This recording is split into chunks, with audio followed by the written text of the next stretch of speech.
এজন্য আল্লাহ যখন কষ্ট দেন, কোন পরীক্ষা দেবেন, তখন কখনোই বলবেন না যে আল্লাহ এত কষ্ট আমার দিচ্ছ কেন। আল্লাহ রাসূল বললেন, যার আল্লাহ যত কষ্ট দেয় তার গুনাহ তত ক্ষমা হয়। সুবহানাল্লাহ। এই পরীক্ষা আল্লাহ সকলের নেবেন।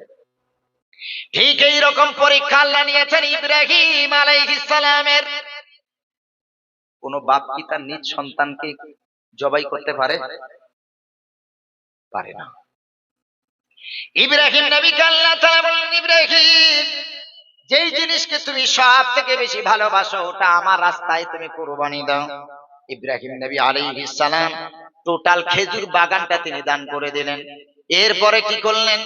আবার দ্বিতীয় দিনে স্বপ্নে দেখালেন, আল্লাহ, ইব্রাহিম, আমি এটা চাই নাই, আরো তুমি যে জিনিসকে বেশি ভালোবাসো আমার রাস্তায় দাও।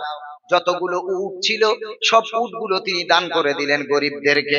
আবার দ্বিতীয় দিনে স্বপ্ন দেখেন, আল্লাহ বলেন, ইব্রাহিম, এটাও আমি আল্লাহ চাই নাই। হযরত ইব্রাহিম আলাইহিস সালাম পারা নাম্বার 19। আল্লাহ রাব্বুল আলামিন বলেন, হযরত ইব্রাহিম আল্লাহর কাছে দোয়া করেছিলেন, রব্বানা হাব লানা মিন আজওয়াজিনা ওয়া যুররিয়াতিনা কুররাতা আ'য়ুন ওয়াজআলনা লিল মুত্তাকিনা ইমামা। আয় আল্লাহ, আমার পরিবারে একটা নেক সন্তান দাও, আর আমার স্ত্রীকে এমন বানাও, আমার পরিবারকে যেন আমার চক্ষুটা শীতল হয়। সুবহানাল্লাহ পড়ে আল্লাহ দোয়া কবুল করলেন। তখন ইব্রাহিম নবীর বয়স 86 বছর। কত বছর? 86। দাড়ি চুল সাদা, চামড়াগুলো গুড়িয়ে গেছে। বয়স হলে যেটা হয়, হরমোনে স্পার্ম কাউন্ট কমে গেছে। একটা পুরুষের 1 ml হরমোনে যতটুকু স্পার্ম থাকার দরকার তার থেকে যদি কম থাকে ওই পুরুষের মাধ্যমে বাচ্চা হয় না বলে মেডিকেল সায়েন্স বলেছে। তবে আল্লাহ চাইলে তো সবকিছু সম্ভব। ইব্রাহিম নবী সাল্লাম 86 বছর বয়স, আল্লাহ তার দোয়া কবুল করলেন। ফুটফুটে একটা সন্তান হযরত ইসমাঈলকে আল্লাহ ইব্রাহিমকে উপহার দিলেন। জোরে বলেন সুবহানাল্লাহ। যে সময় বাচ্চা হবে না বলে বলেন আল্লাহ।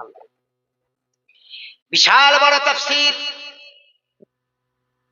এত বছর পর যেই পিতা, যার ঘর উজালা করে একটা সন্তান এসেছে, তার প্রতি মায়া থাকে অনেক বেশি, সাধারণ ব্যাপার। এখন আল্লাহ বললেন, ইব্রাহিম, তোমার এই বিবি হাজরাকে আর তোমার ইসমাইলকে তুমি এমন উপত্যকায় কাবা ঘরের পাশে তুমি রেখে চলে আসো। জাতি পিতা আমাদের। আল্লাহ বলছেন, বাচ্চা এসেছে, বাপ একটু আদর করবে, চুমা খাবে, ঘরটা উজালা থাকবে। আল্লাহ বলেন, তোমার বিবি আর তোমার বাচ্চাকে দুজনকেই রেখে আসবে। ইব্রাহিম আলাইহিস সালাম সাথে সাথে আল্লাহ বাইক সাদাইক, আল্লাহ আমি রাজি, আল্লাহ রাজি, আমি উপস্থিত। বাচ্চাকে আর বিবিকে রেখে চলে আসলো কোন জঙ্গলে। কেউ নেই, কোনো পানির ব্যবস্থা নেই, লোকজন নেই, কিচ্ছু নেই। স্বামী আর স্ত্রীকে রেখে মনটা বড় খারাপ। চলে যাচ্ছেন সালাম দিয়ে। হযরতে আম্মা যারা হাজরা আলাইহিস সালাম, মনটা বড় খারাপ, কেউ নাই সঙ্গে, ছোট্ট বাচ্চা নিয়ে তিনি আছেন। শুধু যাবার সময় একবার ডাক দিয়ে বলেন, স্বামী, তুমি যেই ডিসিশন নিলে, এই পদক্ষেপ নিলে স্বামী গো, এটা কি তোমার ইচ্ছায় নাকি আল্লাহর ইচ্ছায়? হযরতে ইব্রাহিম নবীর কথা বলার যেন আর ক্ষমতা নাই, বিবি বাচ্চার দিকে ঘুরে তাকাবার যেন আর ক্ষমতা নাই। মনটা অনেক নরম হয়ে গেছে, মনটা এমন কান্নাময় হৃদয় হয়ে গেছে, চোখ ছলো ছলো নয়ন, কিন্তু হুকুম করেছেন আল্লাহ, মেনে নেওয়া ছাড়া উপায় নাই। চলে যাচ্ছে, ফিরে তাকালেন না। বিবি বাচ্চার দিকে তাকালে আরো কষ্ট হবে। যখনই হাজরা আলাইহিস সালাম এই কথা বললেন, ও স্বামী, এটা কার ইচ্ছা?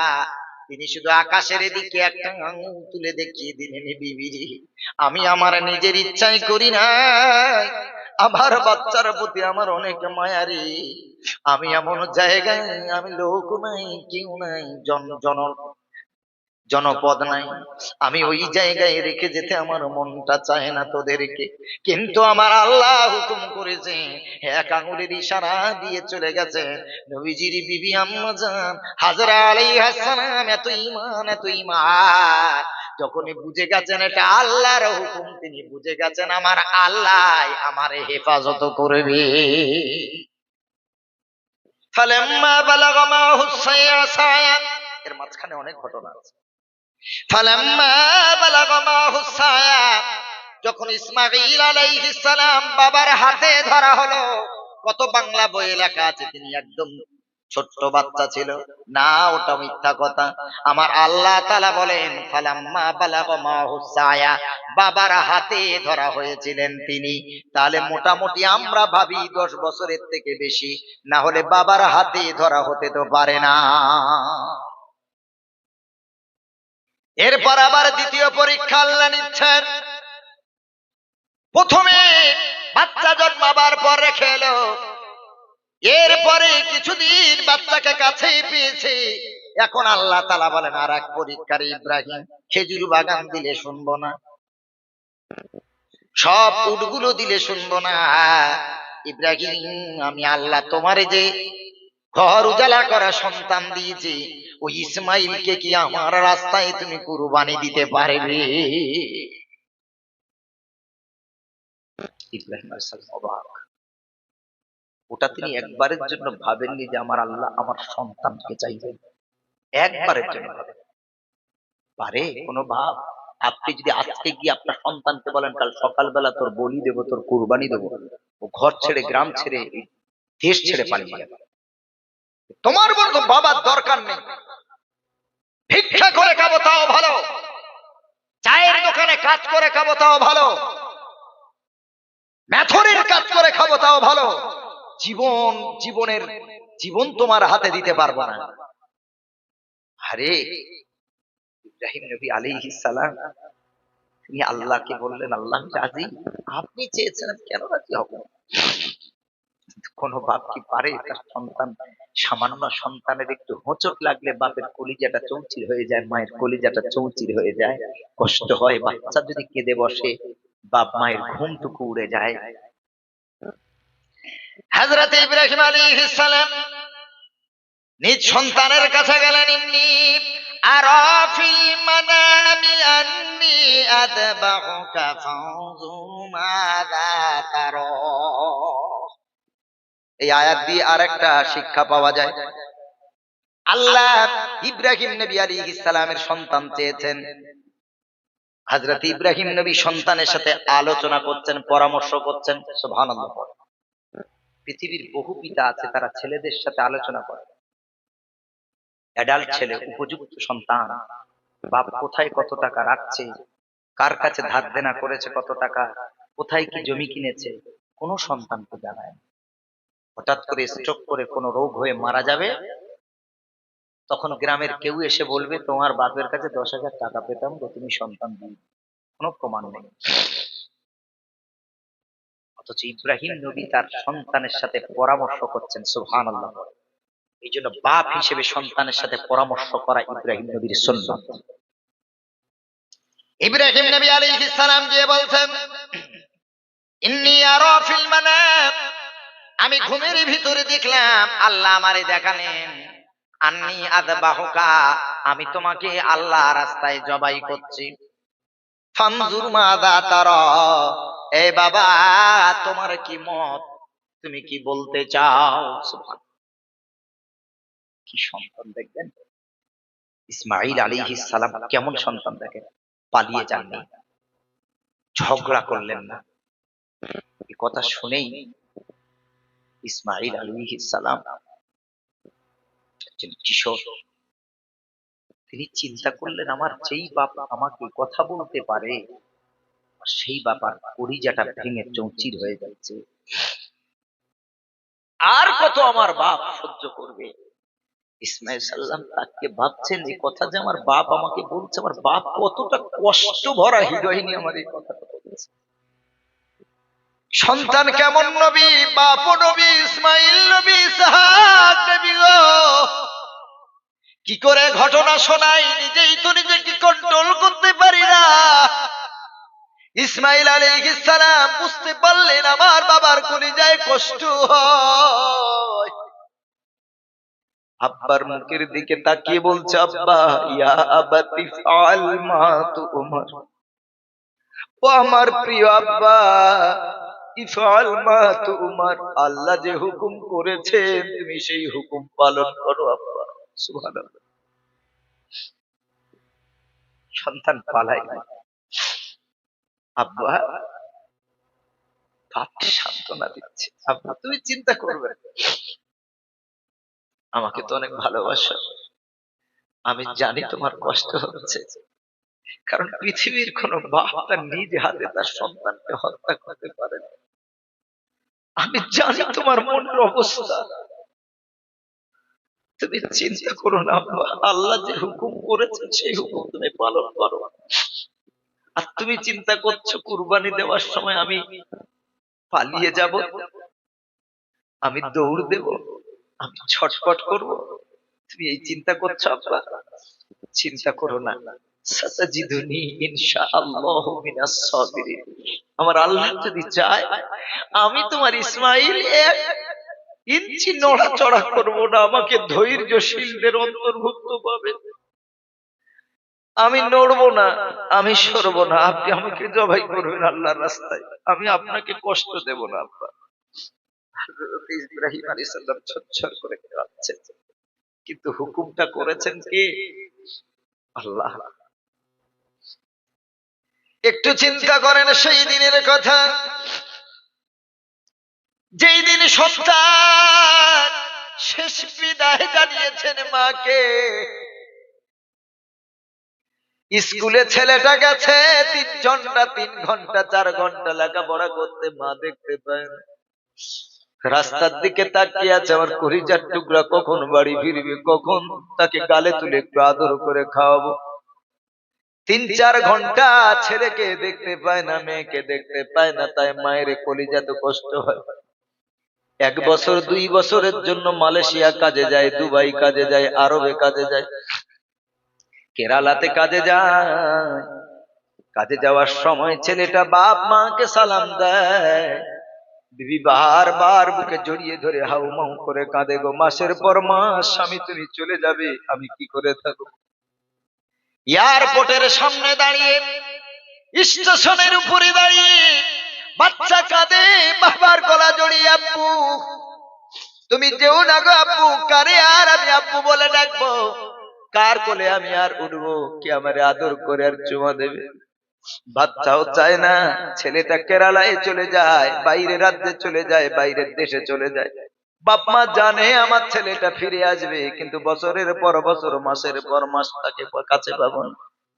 বাইরে কাজ করে, সারাদিন কাজের ফাঁকে একটু বাড়িতে ভিডিও কল করে, বাচ্চার সাথে কথা বলে, বাচ্চা ভিডিও কলের মাধ্যমে আব্বু আব্বু করে কথা বলে, বাইরে ওর বাপ চোখের সামনে মোবাইল সামনে রেখে কাঁদতে থাকে।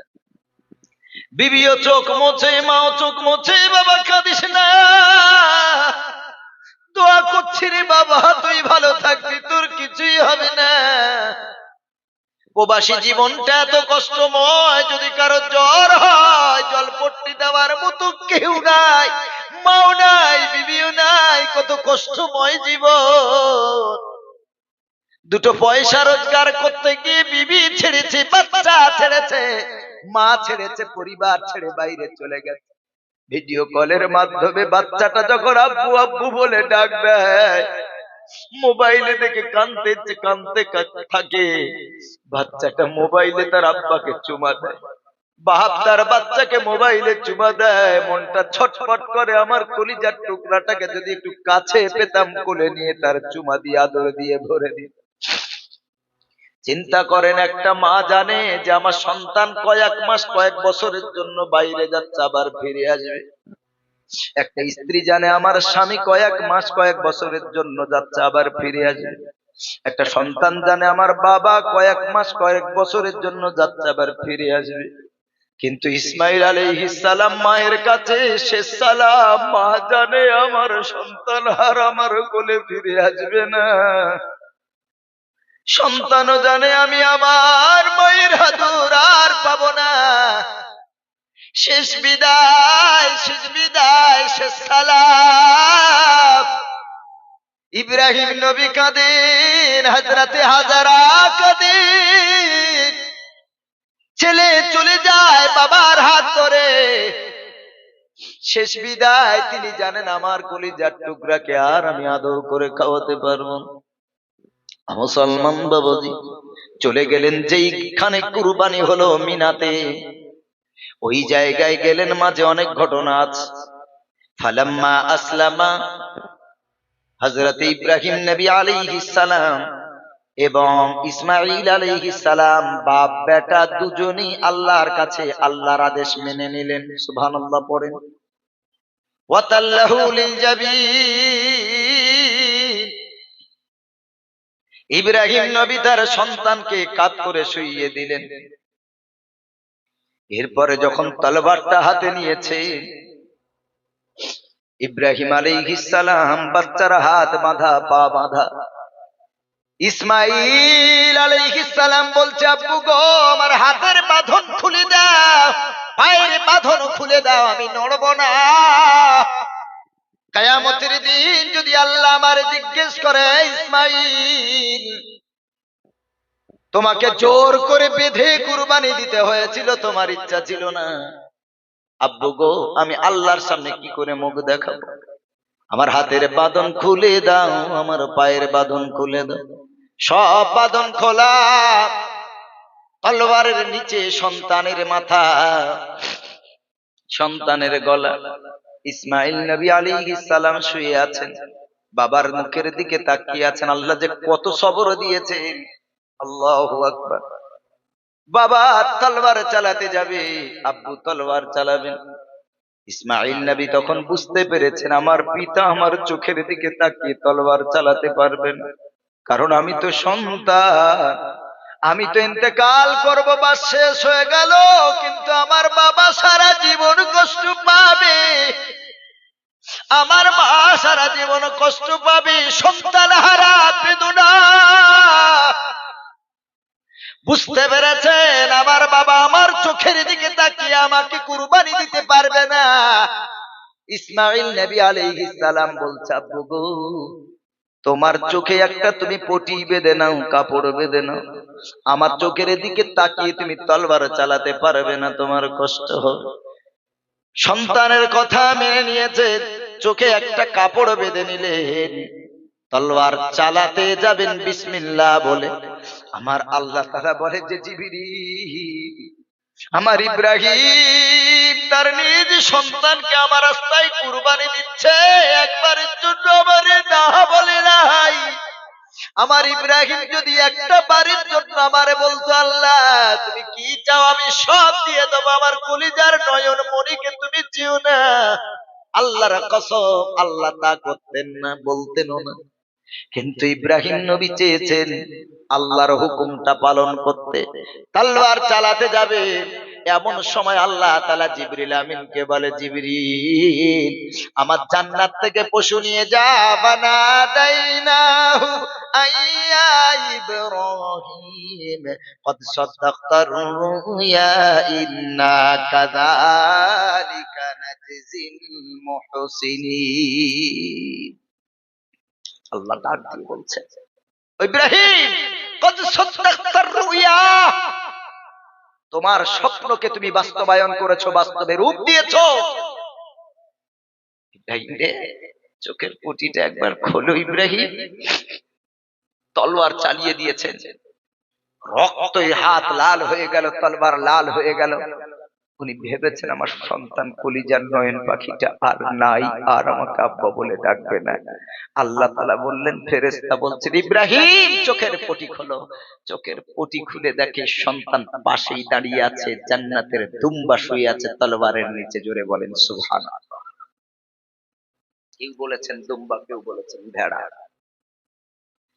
আল্লাহ ডাক দিয়ে বলেন, ইব্রাহিম ওয়াফাদাইনাহু বিযিবহিন আযীম, আমি আল্লাহ তোমার কুরবানিটাকে জান্নাতের পশু দ্বারা আমি আল্লাহ কবুল করে নিলাম।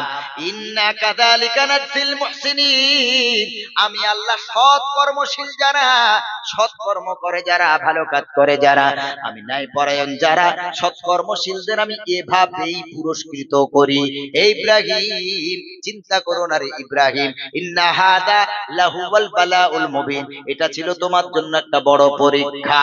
তুমি পরীক্ষাতে জয়লাভ করেছো, জয়ী হয়েছো, তোমার পরীক্ষাতে তুমি সাকসেসফুল অর্জন করেছো, সাকসেস অর্জন করেছো। ইব্রাহিম রে, আমি এত বড় জালিম না যে তোমার সন্তানকে নেব, আমি আল্লাহ শুধুমাত্র তোমার ঈমানের পরীক্ষা নিলাম। ও মুসলমান বাবাজি, ঈমানের পরীক্ষা আল্লাহ নেবেন, ওই পরীক্ষায় ভেঙে পড়লে হবে না।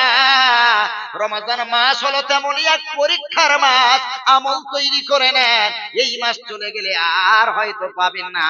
আমি এই 3টে বছর আপনাদের এখানে আসছি, আমি প্রথম যে বছর এসেছিলাম, যাদেরকে নিয়ে জলসা করেছিলাম, আমি জানি তাদের ভিতরে অনেকগুলো মুখ দুনিয়া থেকে চলে গেছে, আর তারা এখানে নাই।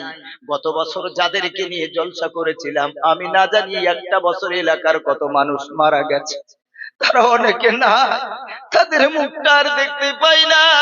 তারাও মনে মনে আশা করেছিল 2027 2026 আবার জলসা শুরু। আমি এই 2026 যাদের মুখটা দেখে দেখে জলসা করছি, আমি জানি না 2027 আমি না আপনি কে এক বছরের মেহমান, কে চলে যাব এক বছরের ভিতরে। কত মুরব্বী দাদু ভাই, কত বাবাজি দেখতে পাচ্ছি, আমি জানি না এক বছরের ভিতরে কে দুনিয়া ছেড়ে চলে যাবে। কত এই 3 বছরের ভিতরে আমার শ্রোতা অডিয়েন্স কত এখানে ছিল, তারা অনেকে মাটির নিচে চলে গেছে, এখানে আর নাই। এই জন্য করে সময়ের মূল্য দাও।